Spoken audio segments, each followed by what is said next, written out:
Good morning and welcome to Morning Coffee with Brigid. I'm Brigid Burke. It is now the 30th of August. Now it is a bit overcast, that's why you see the lights on in my room. And good morning, Alex. I was just saying this is I have lights on today because it's very overcast here. Good morning, Joanne. Oh, good morning. So I have so right now it is very it's very overcast right now. And so, I have to have extra light on in the background. This is also a total no makeup day. So, good morning, Pat. So I'm very,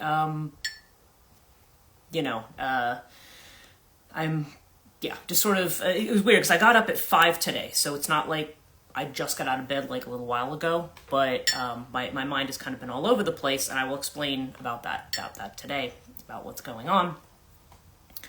So yesterday what I did, and I haven't done it yet on this particular Instagram feed, but I am going to do it today. I've got quite a bit to put together today. I am supposed to be doing a sound Reiki, it's going to be with crystal bowls, sound healing, but also Reiki therapy. I forget how many Reiki masters are there. I want to say there's like 3 or 4 of us. We're going to be in Milford tonight, and I usually have one standing Rahani appointment on Fridays, but she has not booked yet, so I have to find out if she's going to actually book or not. I think she might expect that I just hang around in Karena's store all day, and I'm on Fridays, and I don't. I only come in if I have appointments. So if I don't have, and of course I'd rather have a later day appointment with her because the sound healing starts at like 6, I think, 6:30, something like that. So I need time to, so I don't want to be sitting around there for like 3 hours because I generally have a lot of work to do. So we will see what happens with all of that. But anyway, so I've got that going on today. But yesterday I launched over on Katonia podcast channel, the Institute for the Study of Feminine Myth. And that's the name of the school that I've actually begun.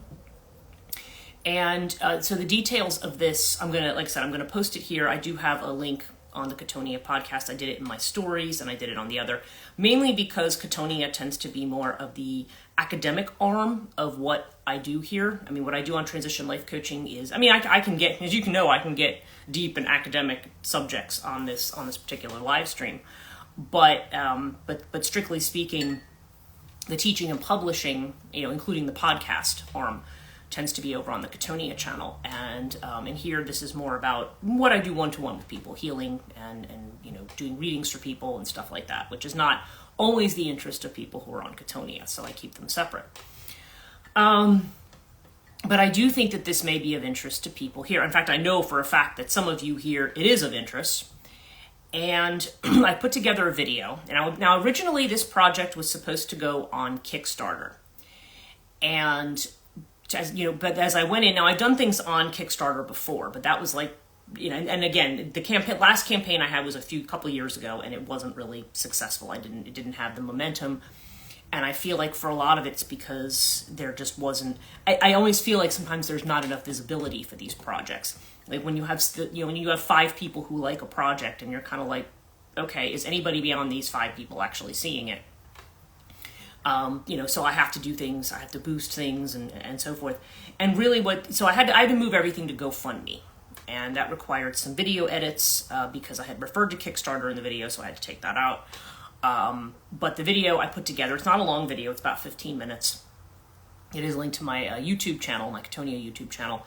And I am going to share the link here on Transition Life Coaching for that. And I'm also going to post something on my website.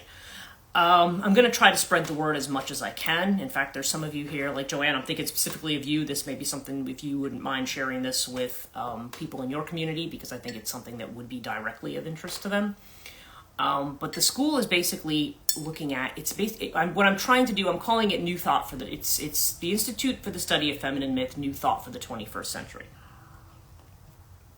is the tagline there.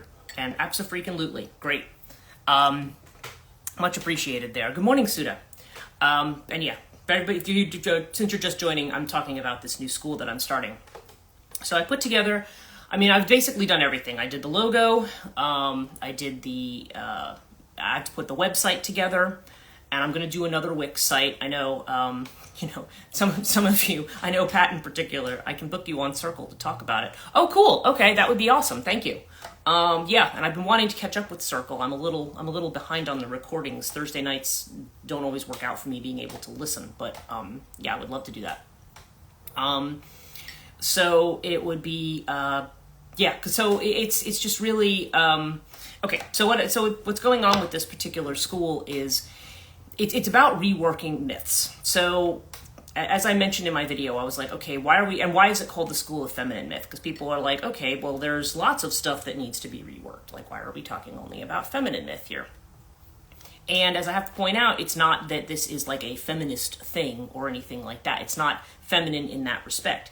It has to do with the fact that the mythologies and the narratives that drive our culture, at least here in the United States, and probably, and actually I would say throughout Europe as well, and that has bled into the rest of the world, is this idea. Some of the Western ideas are not bad ideas, okay? They're not, ideas about freedom, ideas about, kind of secular ideas that allow everybody to kind of have their own diversity and their own beliefs. That is, we lost you? Okay, I'm still here. So can everybody else see me right now? Because Joanne says we lost you, so I don't know if that's everybody. Because according to this, I'm still live and everything is still good. So please let me know. Yes, okay, you can still see me. Good, thank you. All good, just briefly. Okay, that's funny, because normally it'll show up. Okay, cool. Normally it shows up as an interruption on here. It'll say, oh, you have a bad connection or something. But there you go. Instagram. We're out of Mercury retrograde now, right? Anyway. Sorry, I cut out, but I can book you on Circle to promote it. Cool. Thank you. I appreciate that. Anyway, so I'll continue with what I was saying. The whole point of studying feminine myth is because, so weird, it just went black. Yeah, I don't know. I feel like I'm... Anyway, we could speculate on that, right? But the point of this is to talk about, why am I talking about feminine myth? Because we are living in a culture that is very, we know, is very masculine driven. It's very patriarchal. I've talked a lot about this with respect to other things. We were talking about religion and how it affects people's way of thinking. We talked about science and the idea of thinking about something, the idea of thinking in these kinds of boxes, okay? That there's only, that there's certain rules for looking at things. And I understand that, yeah, there are rules for, there has to be, as I talked about, there has to be a structure, there has to be rules for engagement. But at the same time, when we are too rigid about ideas, then there's not enough of a space there. And we've talked about empty space, right? There's not enough of a space there for new things to come in and grow. And the reason this is focusing initially on the feminine is because we want to talk about the ways in which, in the way that we can rethink certain mythologies, not only certain mythologies that have to do specifically with women, but mythologies that also have to do with men. You can't really talk about one without the other. You can't talk about the feminine without the masculine because they're a unit. But we have talked about just the masculine for a very long time. Whether you were looking at it from a Christian, I'm going to say Christian, even though there are other monotheisms. Obviously, there's Judaism, there's Islam, but Christianity seems to have dominated. Certainly, it dominated Europe for a time. And there was, at least until recently, more of a dominance in the USA. But and there's attempts to try to push for a certain kind of dominance in that again, from people who I would not really, I'm not sure I would classify them as Christian by strict definition. But in any case, we have this kind of way of thinking. And then also even things like, as I've mentioned the other day, scientific thinking, which can be rigid and dogmatic. That's what they call scientism. That's the term they use for it. because it's not really about doing science. It's about scientism, which is where science becomes a kind of religion in and of itself.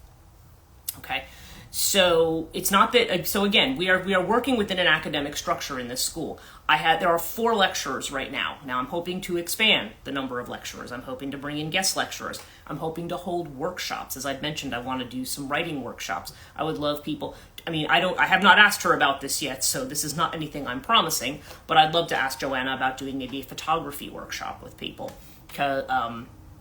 Maybe even focusing on music and thing. Is that Christian Scientist religion? Well, there is Christian Science, and but what I'm talking about here, no, scientism it doesn't really have anything to do with Christianity. It's literally the ideas that the findings of science are the only reality there is, and everything outside of that is like a heresy. Okay, so these people who just say, I only believe in science and the rest of it is all garbage.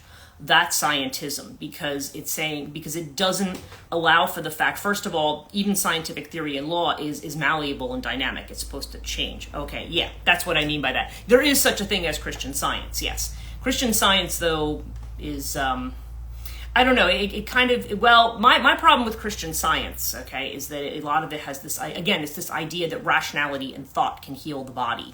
Like, you never need to go to a doctor. If if you have cancer, you can just think yourself out of it. Like, they have very, kind of, I don't know. They were the ones that had the reading rooms. You would say the Christian Science reading rooms around. They were trying to combine Christianity and rationality and some kind of New Age spirituality in a way that was very weird. And I don't know, but some people, it was Mary Baker Eddy. She was the founder of Scientology. Not Scientology. Scientology. Yeah, that's L. Ron Hubbard. Anyway, that's a whole different topic. But Christian Science was founded by Mary Baker Eddy. And it is, I don't know. There's a lot about it that I just find to be a little dodgy, I guess is the word. So anyway, but the feminine, what we're focusing on, the reason we're focusing on that here is because, and particularly as people know who follow me on Katonia, is I talk about the dark feminine, because we have tended to be so focused on these beings of light, this kind of Apollonian vision, this idea of these kind of solar deities that have become. It's interesting because there's a lot of storytelling now around deities of light that then become kind of controlling and authoritative, because there's the rules you follow, right? If you were raised, some people here were raised Catholic, and you know how it all is about the kinds of the kind of fear that's put into you. I remember my mother growing up, with the fear of going to hell, or my aunt. My aunt was crazy with that kind of stuff. Oh my God! Supposedly she had a vision of hell, and after that she just decided. She became so incredibly rigid religiously that it was to the point that she literally, she was just literally just kind of out of her mind. And it was just weird how both her and her husband, who, again, they were both nice, and they were both nice enough, not like they mistreated me or anything like that. But, and I think they basically were good people, but they were so scared of everything. They hated everybody. I remember my uncle used to say, we need to get rid of democracy and have like a beneficent monarchy kind of thing. And I'm like, what does that even mean? It's just this idea that there's such a fear of that, and that's what people are kind of bought into. That's one aspect of it. In general, we're often taught that we need to be careful about expressing our voice. And if it's not some kind of religiously, I can't even talk today, religiously motivated fear, if it's not something like that, it can be more the idea that we don't know enough, that we have to keep our mouths shut because there are people who are smarter than us and know the rules better than us. And so people will condescend to you and say your ideas, you and your, there's this whole thing that your thoughts and your experiences are not valid.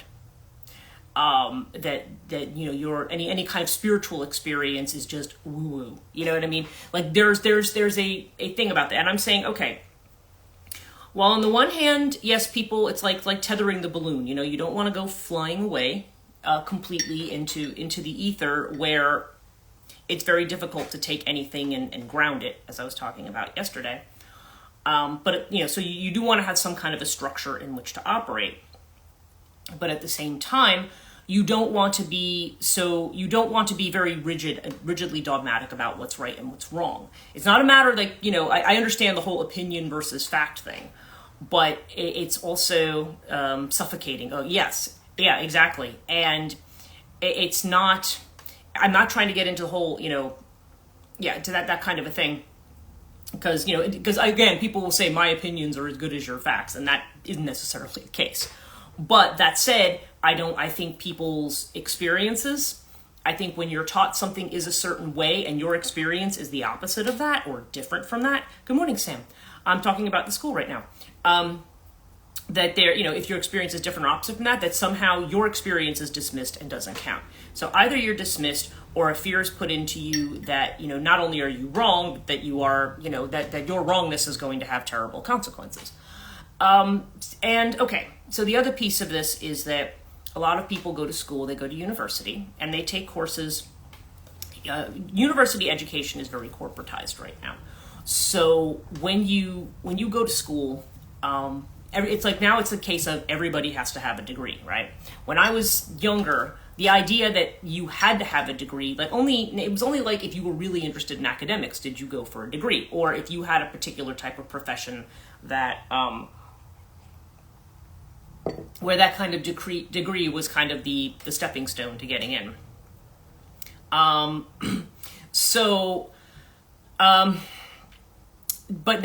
what's happened now is that, the high school diploma was good enough to get a job for most people. But then again, high school education was probably a bit different then as well. Now there is so much of a focus on numbers and assessment and outcomes and this and that. I mean, there's always a certain amount of that in higher ed. You don't really get away from it entirely. But it's literally obsessive to the point that I think that the people who are actually supposed to be learning stuff are forgotten. And particularly when you have a corporatized model of education, it's all about return on investment. It's about, okay, we need tuition dollars. How much money can we make on students? We have to retain students. So if they're upset with you because you're holding them to a standard and giving them a lower grade and they wanted an A, well, we have to make the customer happy. It becomes that kind of a model of education. And truthfully, the cost of college is so obscene that you understand why people say, okay, if I'm investing in this, I want to see some kind of concrete result when I get out. You understand why people would say that. Okay? But at the same time, that was never the intention of that kind of education. And the one area that suffers a lot are the humanities. Okay, it was actual teaching and not bullet points. Don't get me going on why I gave up my undergraduate. My undergraduate is in education. Oh yeah, right. And you know what? And that translates to higher administration too. I remember when I was department head. Now what I was doing was incredibly complex, and I'd go see the campus provost who was trying to talk to me about funding and budgets, and he would be like, I don't want to know anymore. I just want you to sum the whole thing up in one sentence. And I'm like, it's literally not possible to do that, because it was just too complicated for them to understand, and they had too much going on. They couldn't be bothered trying to understand it. But everything's become like that. And right, nothing has ever gone into very deeply, with Cattonia, and even here, I go into things very, very deeply, and a lot of people feel like, oh, well, you need to shorten it, you need to simplify it, and you need to do this and that. And I'm like, no, that loses the point. So what I'm saying, so the humanities, as I was saying, is something that kind of is pushed to the side. You hear how many times have you heard, oh yeah, what a waste of money an English degree is, for example. You'll hear something like that. Or I work in religious studies and people say, who's going to major in that unless you want to become a minister? And it's like, actually, if you're going to a public university and you are studying religion, you are not going there to become clergy. I mean, maybe some people do, but that's not the purpose of it. In fact, a lot of times very, very strict religious groups will say, stay away from liberal arts religious education. In fact, I remember I went to Catholic high school and we had this one nun, Sister Mary Alicia. She was like a real Like, she was like that all the time. I swear to God, that was a permanent look on her face. And it's not that I didn't get on with her, more or less. I mean, I got on with all of my teachers and all of the nuns, but she was my lit professor. She was actually a really smart woman. I mean, she was actually a really good lit teacher when she stayed on topic and stopped talking about abortion and other crap. But when she stayed on topic, she was a really good teacher. But I remember I ran into her, I forget, I was back at the school for some reason when I had started going to college. And she said, oh, well, what are you majoring in? And I said, well, I'm majoring in religion. And she grabbed my arm so hard. She goes, don't you lose your faith. Just like that. And that kind of tells you all you need to know. And I wanted to laugh because I'd already converted away from Catholicism long before that. But, I just didn't say anything to her about it. So in any case, but yeah, that's always the fear, because when you start looking at the bigger picture, then people can't keep you in that box and in that bubble. You have to move, and that's the whole point. We've been trying to move around the same boxes. We've been trying to make things work within the same narratives. And it's this kind of idea, what do they want? What's the expression? Insanity is like doing the same thing over and over again and thinking the result's going to be different, At some point we have to start thinking about things differently. And people look at me and they're like, well, I don't understand why narrative is, and people hate the word narrative too, by the way, but I don't know. I find it, I like it better than story, because story can sometimes imply, people have different associations with the word story, even though this is about stories, and they even have a different association with the word myth, because myth to them is like, oh, ancient Greece and Rome. Like, no, myth covers a lot of territory. It's myth literally comes from muthos, which means to speak out loud. So when you had the bards who would sing and recite the poems, like Homer's Iliad was one of those. Homer's Odyssey was one of those.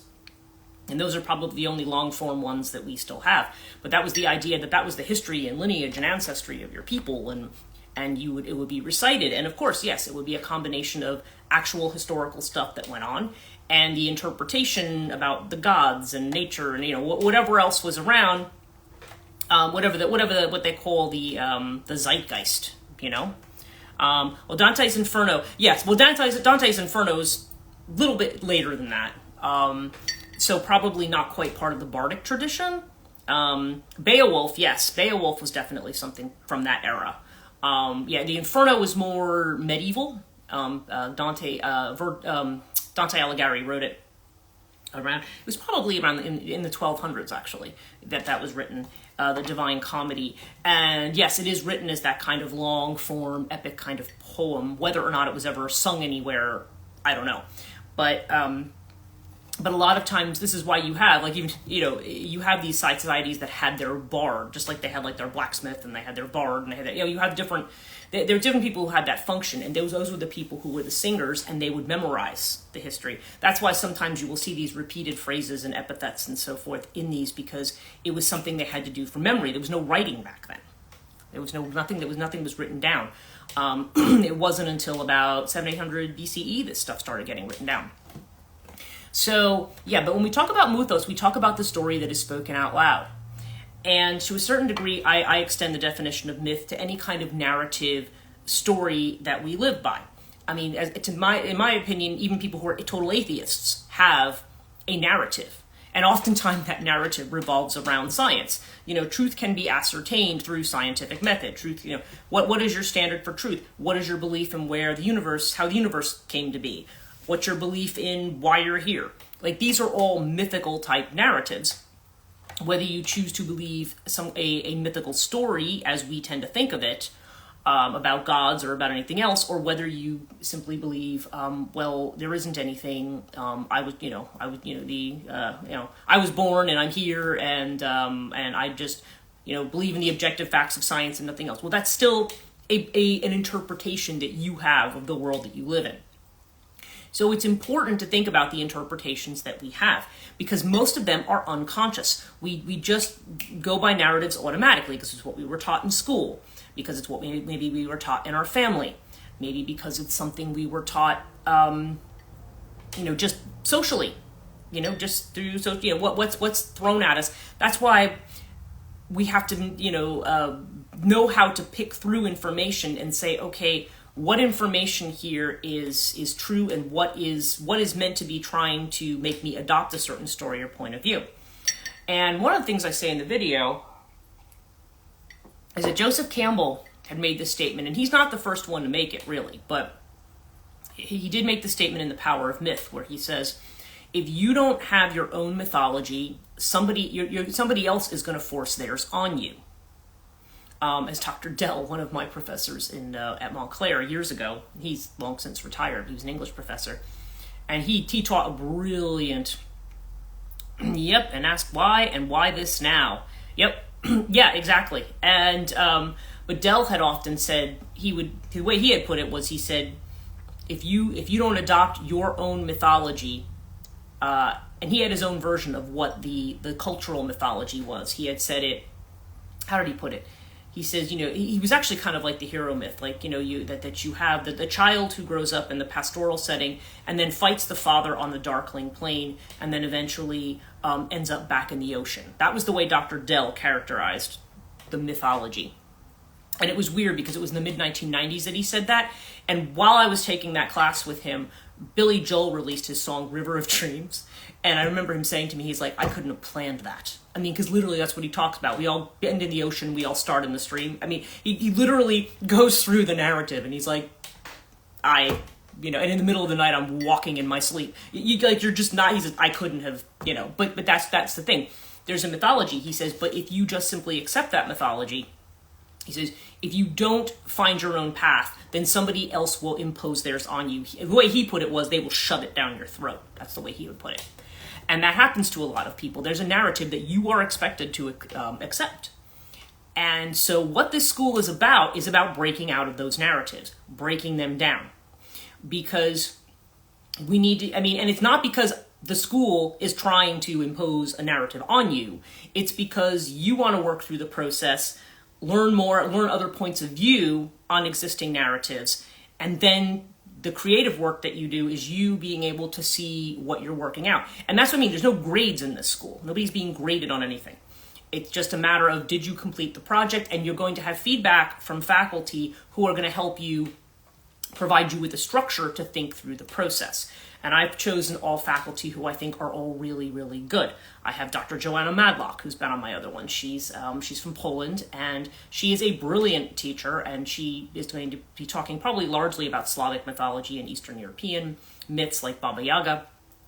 Dr. Kate Kinsbury, who is an expert on she's an anthropologist, Oxford anthropologist, PhD from Oxford. She works in Vancouver. And she's going to be talking about Santa Muerte and La Llorona, like the Mexican and the kind of South American myths, which are her area of expertise. And she's got books, and she also has some practical experience with that as well. And she has spent a lot of time in Mexico. She spent a lot of time in Africa. So she's very, very familiar with a lot of stuff. And so she's going to be talking about it more from an anthropological viewpoint. And then there's Dr. Max Orsini, who I went to Drew University with, who has his doctorate. He got his doctorate like a semester before I did. But I took classes with him, and I've seen him teaching in action. He is such a good teacher, and he says, I'm going to try to do this kind of review of kind of mythology through women's poetry, is what he wants to do.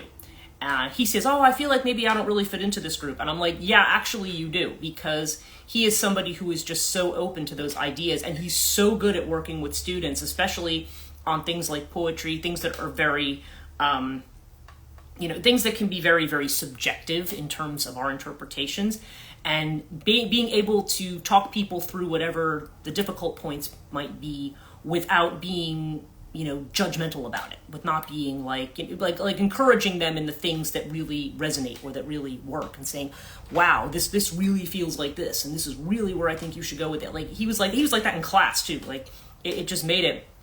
Oh, poetry. Yes. Oh yeah. I'm a big poetry fan. Like I said, if I didn't go off in this direction, I probably would have gotten involved in more literary criticism and stuff. But although literary criticism can be a box. So it's not that, but then again, it's like anything.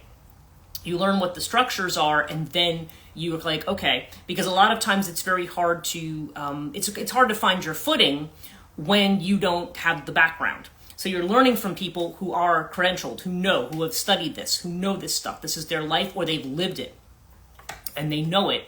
and I'm going to be on there as well, and I'm going to be talking about female initiation myths, like that of Persephone and Hecate and things like that, where I'm going to talk about these kind of underworld myths as having to do with women's different transitions. The Allan Poe one. Oh yeah, Edgar Allan Poe. He's got, he definitely, he has a lot of interesting and kind of, he's very soothing. Yeah, well, there is something soothing certainly about that kind of gothic style that he has, if that's what you're inclined to. I know certainly I'm inclined in that direction, so I can understand that. But so anyway, but this school this is what it's focused on. And I talked to Max recently because I was saying, I would love to offer some writing workshops. He's like, yep, I'm into it. I'm on board. And all of them are working. I'm trying to provide at least a stipend, and I'm trying not to give them, they're responsible for a 2-week block. They do a lecture and then they do a seminar. So the lecture is going to be them talking. People can ask questions and stuff in the lecture. But then we're going to have a seminar where we specifically have specific focuses based on what was discussed the week before. That's why I say if people are going to take a class, they have to take it in that 2-week block. Most of them are going to be on Wednesdays. I think Kate's has to be on a Thursday because she teaches on Wednesdays. So we've already sorted everybody's schedules for the fall. We've got all of that sorted out. And at the end of it, at the end of the 8 weeks, it's going to be where you can do a project. There'll be, people can think about their project all term, and I'm going to encourage people to do that. To think through and come up with ideas about what they might want to explore. A lot of times people will come in already with an idea of what they want to explore. So at the end of term, what you're getting is, first of all, yes, you do get a certificate, and being it's coming from a place where you have credentialed faculty, it is something that would have meaning on a resume or a CV. And I said particularly for people maybe who work in counseling, who work in certain things, and where they're trying to understand these kinds of stories as something, as this way of expanding their way of thinking. A lot of times people have gone through university, especially younger people, and your humanities training is like a box that you check. That's what I said. It's just an expensive box you have to check. I have to take this class. It's going to cost, it's going to cost me $9,000, several $1,000s to take this class. I think it's almost $1,000 a credit now, which is obscene. That's what I paid for graduate school. And the students are paying this amount of money. And at the end of it, and really they're just going through it going, yeah, tell me what I need to know for the test and let me get on with it. And I'm like, that's not the way to do this. I understand that we're not all into every class that we have to take in Gen Ed, but that's not the way educational system is supposed to work. And they're far too focused on, I just need to meet the numbers so that I can do it. It's all that mathematical corporate, and this is exactly what I'm trying to break out. I paid $1,300 to almost $2,000. Yeah, I mean, I paid about at Drew. I think I was paying. It was at least $3,000 plus per class because Drew is a private university and it's very expensive. I mean, the education there was phenomenal. It was really good. They were considered to be like Princeton at one point, like a mini Princeton up in Madison. Although they have had a couple of presidents who've managed to destroy that. For economic reasons, once again. But then again, also, you're not seeing the kind of national support for education either. So, I mean, obviously, people are getting their degrees. I do hope, even as somebody who works for a university, I do hope we move away from a model that says you must have a degree to get a job. I think that's rubbish. There's a lot of people who are good, technical or good at hands-on stuff who don't necessarily need a college degree. It's not, I mean, people should get them if they want them. But I think about someone like my dad. My dad never wanted a college degree. He had like the mind of an engineer. He knew how to do stuff, but he didn't have to. He didn't want to go to school and read stuff. And he read manuals and things that he had to read. And even then, half the time he didn't. He was just like, nope, I'm going to look at it and figure it out. Which sometimes went well and sometimes didn't. Anyway, I better get on with our reading here. But yeah. So, in any case, I have a GoFundMe set up. I do want to set up something. I really want kind of like a system of rewards because people who donate a certain amount, I want to give them, because I'm going to allow people to audit. If people want to audit a 2-week block, they can audit it for $120. Okay, the whole semester is $600. The case for apprenticeship. Well, yes, exactly. There's a lot of people in the neighborhood I live in. There's a lot of people who are going back to doing that, and that was always a thing. And that's what some people. If you're really just saying like, okay, I want to get out of school and get a job to make money, then that should be an option for you. And it shouldn't be, oh, but you didn't get a college degree, so somehow you're not as marketable. I remember my nephew at one point was told, because he was somebody who played baseball, and then after he had a bad shoulder injury, he couldn't. So what if he tried to get any kind of a job, even like Walmart greeter, they were like, oh, you need a bachelor's degree for that. No, you don't. I mean, that's just, maybe they just didn't want to hire him for whatever reason, but I just, it was like, that's just ridiculous, It's like, you don't need a degree to do certain jobs. And, so anyway, it's just, there's way too much of an emphasis on the degree. But it's been changed to the point that it's no longer about scholarship. Scholarship is about being able to take the time out to think, to expand your horizons, to learn how to communicate, to be able to negotiate the world you're in. That's the whole point. You want to be able to think, to participate in society with all the information coming at you, to understand what's meaningful and not just be in this kind of fear-mongering, taking a side kind of stuff. I mean, if we're ever the reason I focus on feminine myths, I said, if we're going to come back together again, we have to rebalance that. We have to consider that perspective, because that's not the perspective, paywalls for entering paying jobs. Yeah, exactly. And in the meantime, the cost of a degree is obscene. Absolutely. Totally. My Spanish major shaped me. Yeah. I mean, and again, oftentimes education, what you put into it's what you get out of it. But this school we discussed that on my podcast last night. Yeah. And, I have to go back and watch the recording of that one. The idea of education here is that I'm trying to give people a structure for thinking about things differently. For not always, yes, we're going to talk about the way they've been thought about, but the whole idea is, how are we going to rework that? How are we, and really it's not towards a world that's now feminine dominated, but rather one that gets us back into balance. Where we don't have this kind of war, where, we can get back into a space where to be human is to support each other and not be living in human beings are human beings. There's people who are going to be afraid, there's going to be people who are xenophobic and so forth, but the idea is more about making people not afraid of life, and allowing people to get the opportunities that life has, and also to be able to express themselves creatively, because that, yes, it is. Western society is very divided. The idea is that you have something, everybody's like kind of on the internet now and has something to say, but the idea that you can do something, because my other concern is people giving all their creativity away to machines. Machines can help you with a lot of things. AI, I'm not totally anti-AI. It's good for certain things. But you don't want to give your humanity up to a machine. You don't want to do that because it's easier.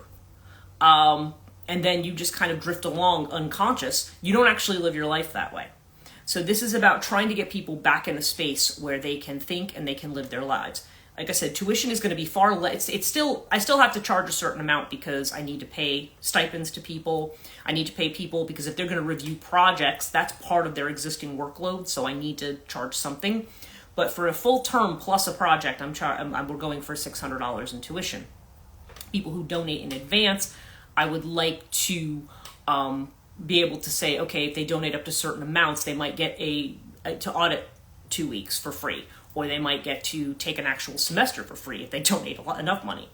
But I'm kind of trying to hit a $4,000 target. And a lot of this, because there's a lot here that I don't have out of pocket. I wish I did. I have money that comes in and then it kind of goes out again just as fast for my regular expenses.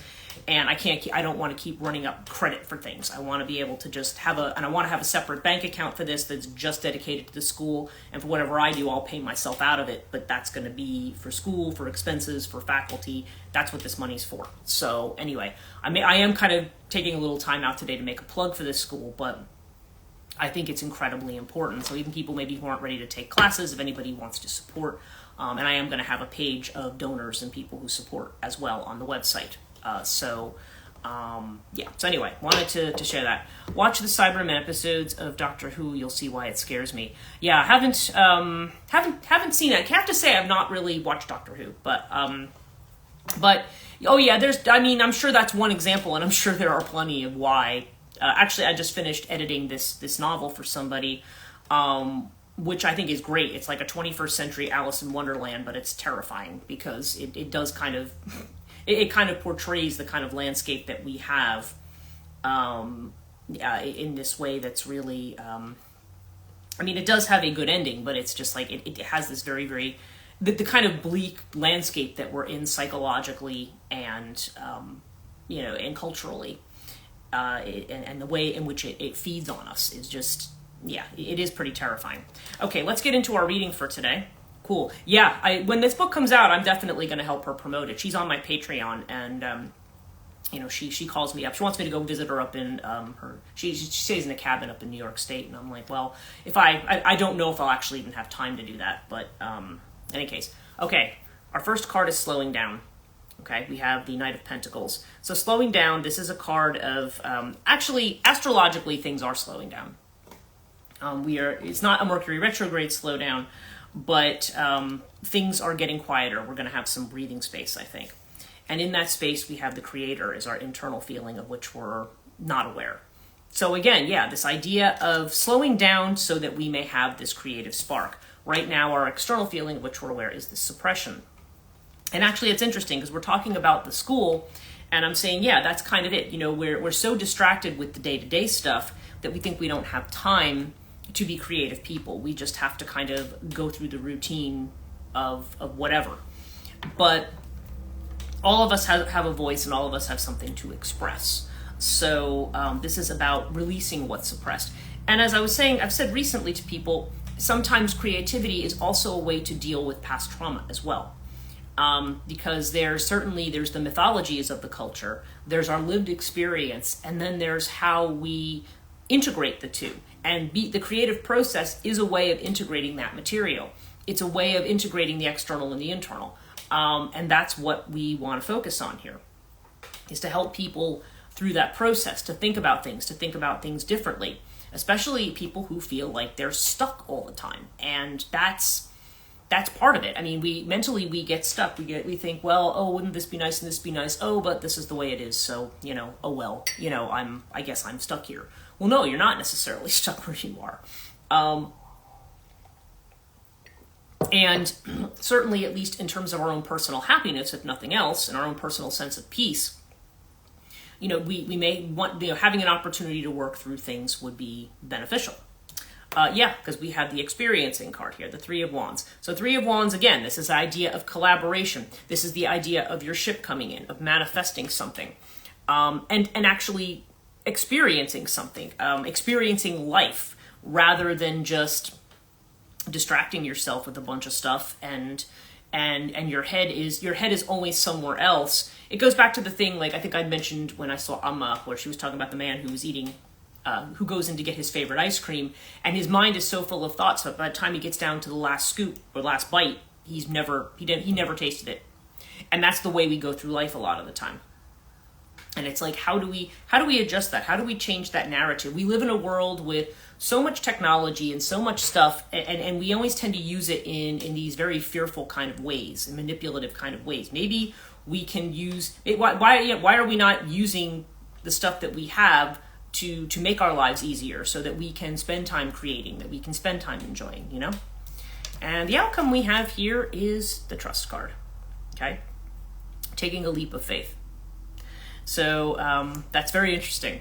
The idea of taking a leap of faith that actually was coming into my head is that things are better than what you think they are. And that a lot of times what traps us is the mind. It's the mind that traps us into thinking that things have to be a certain way. So we're trying to break, the school is about breaking the stranglehold on narratives. And mind you, it's not something that's necessarily going to even happen in one semester or an overnight. And we're going to be trying to do different semesters. My goal for the first year is to try to get 20 students. Okay. If I have more, then I have more. That would be fine. But that would be my goal. But I have to, the thing I have to budget for is if we only end up having one or two, which I'm not projecting that, but I want to make sure everybody gets paid if we don't get a whole lot of income. Okay, they're going to actually go and put on classes and do preparation and stuff like that. They're being paid far less than what they'd be paid at a university, and they're doing it mainly because it's an opportunity to teach something they really, really love. I mean, yeah, they do. There are free universities that have this kind of a concept, but I like the idea of the free university, but I want to go a little bit beyond that. I want people to be able to walk out not only with the certification, but also with something that they've created that they can choose to do something with. If you create a paper that's been vetted academically, you might be able to publish it somewhere. If you create a piece of fiction or you write poetry, you might be able to get someone to publish it, or you might be able to just go publish it yourself. If you, create a piece of music, people can do whatever they want with it. We live in a place where there are platforms for people to do whatever they want. Or they don't have to. They could just say, oh, there's this thing I did, and then they keep it for themselves. And that's fine too. There's no requirement that anybody do anything with it after, but I want people to be able to come out with a product, with something that they can do something with if they choose, whatever that may be. And we have people who have expertise in art and and music and things like that who are on faculty right now, and I hope to expand that. So so I'm very excited about doing this. If you are excited, then yeah, definitely. I'm going to post a link today. Definitely feel free. I know Sam. I know you shared it. I saw that the other day, and I appreciate that. Thank you very much. But I know that there's whoever wants to share it. Spreading the word would be good because social media doesn't always spread it. I am going to try to do a boost just to try to get more people to see it. But and unfortunately, it's like the time is kind of the essence here because we're planning to start the beginning of October. So I'm going to need to already probably invest some of my own money in the website and everything and getting that together just so we have something together and we have a registration system and everything going. Probably by the end of next week, I need to have something up. So, but the other pieces of it, like the legal pieces, that part of the incorporation and stuff, it's like there's all these fees that I'm like, okay, I just don't have the out of pocket right now for that. So that's what I'm trying to hope for with this GoFundMe. And again, the reason I didn't do a Kickstarter is because Kickstarter is product focused. It's not focused on like educational ventures and things. It's not an option. So that's why I went with GoFundMe instead. So anyway, so that's the story for today. That was what I was going to talk about. And so I hope all of you have a really good rest of your day. And anybody who wants to reach out to me about anything, definitely feel free to do so. And I will post that today. And so anyway, I hope all of you have a great, what are we at, Friday? So the weekend's coming up. And I'm going to see some people you're welcome. I'll see some people in the intuitive development class. And like I said, people still want to take one. They can.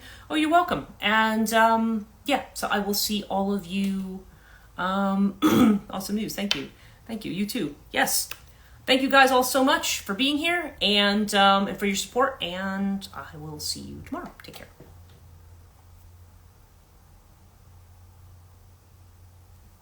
Yes. Go sign up. Sorry, I'm saying this before I go. Yes, if you want to do that, absolutely. I would love to have you this weekend. So anyway, take care.